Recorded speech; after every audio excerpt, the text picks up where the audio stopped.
Hello అండి. ఈరోజు మా సింపుల్ లంచ్ చుక్కకూర పప్పు, అలాగే వేరుశనగ గుళ్ళు వేసి బెండకాయ వేపానండి. దీంతో పాటు రైసు, పెరుగు ఇంతేనండి మా సింపుల్ లంచ్. అయితే ఈరోజు నేను లంచ్ కోసమో, రెసిపీస్ కోసమో ఈ వీడియో చేయట్లేదండి. ముఖ్యంగా పిల్లలున్న తల్లిదండ్రులందరికీ ఇది నా విజ్ఞప్తి అనుకోండి. మొబైల్ ఫోన్ ఇచ్చి పిల్లలకు మనం భోజనం పెట్టేస్తున్నారండి.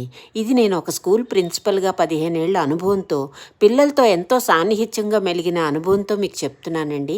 పిల్లలకి మొబైల్ ఫోన్ ఇచ్చి అన్నం పెట్టడం వలన వాళ్ళు తినే తిండి ప్రభావం వాళ్ళ ఒంటి మీద కానీ, వాళ్ళ మెదడు మీద కానీ ఏమీ ఉండదండి.